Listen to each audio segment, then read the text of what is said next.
मेरा नाम है आनंदमयी और आपने देखना शुरू कर दिया है प्रेस बिहार।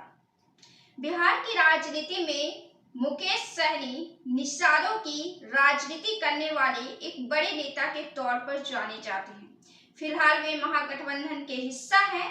वे एनडीए घटक दल में भी राजनीति कर चुके हैं, साथ रह चुके हैं, लेकिन इन दिनों महागठबंधन के साथ है और बीजेपी पार्टी से काफी खफा है, काफी रुष्ट है और बीजेपी पार्टी पर काफी आक्रामक होकर प्रहार करते हैं।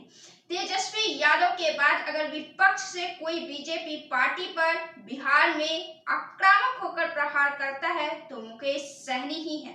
मुकेश सहनी लगातार आरक्षण की बात करते आ रहे हैं।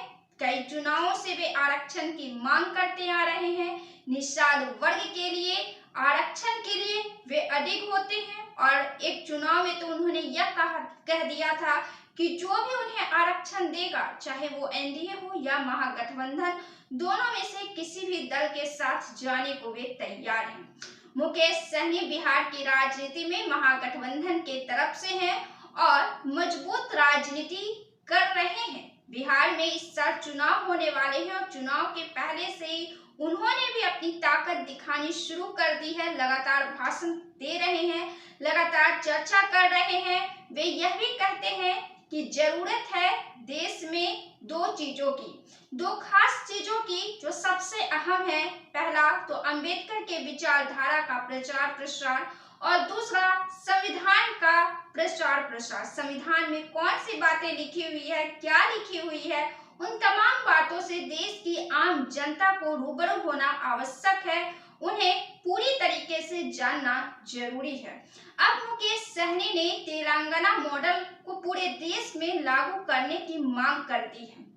बीजेपी पार्टी इस पर सहमति नहीं जताई है।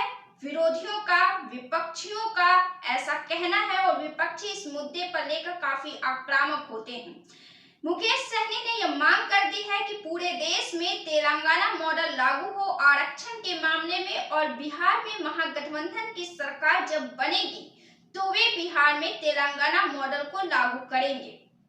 उन्होंने यह भी कहा कि बिहार में सत्ता में जब महागठबंधन की सरकार थी तो आरक्षण पर, जातिगत गणना पर काम किया गया था, लेकिन केंद्र सरकार ने 9वीं सूची में उस मुद्दे को नहीं डाला, जिस वजह से आरक्षण का कार्य पूरा नहीं हो सका। आपको बता दें कि तेलंगाना मॉडल क्या है। दरअसल तेलंगाना में कांग्रेस की सरकार है और वहां रेवंत रेड्डी मुख्यमंत्री हैं।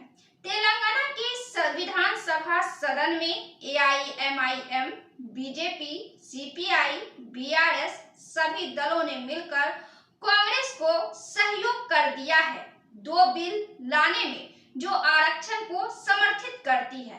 इसके मुताबिक 42% आरक्षण पिछड़े वर्ग को दिए जाने की बात कही गई है और तमाम दलों ने मिलकर इसे समर्थन दे दिया है और बिल पास हो चुका है।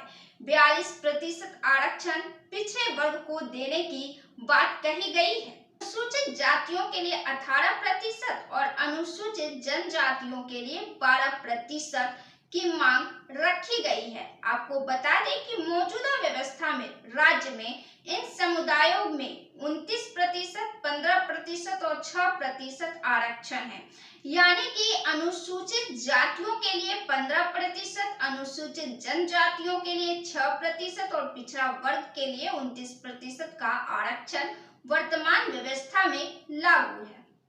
दोनों बिल पास तो हो गए हैं, लेकिन ये कानून तब बनेंगे जब प्रधानमंत्री मोदी इन्हें 9वीं अनुसूची में डालेंगे, संविधान के नियमों में परिवर्तन होगा, तब जाकर ये कानून बनेगा और तब जाकर यह लागू होगा। आपको यह भी बता दें कि सुप्रीम कोर्ट के मुताबिक 50% से अधिक आरक्षण देने की व्यवस्था नहीं है और ऐसे में यह सुप्रीम कोर्ट के खिलाफ भी जाता है। लेकिन इन तमाम मामलों पर अगर संविधान में संशोधन हो जाते हैं तो आरक्षण लागू किए जाएंगे।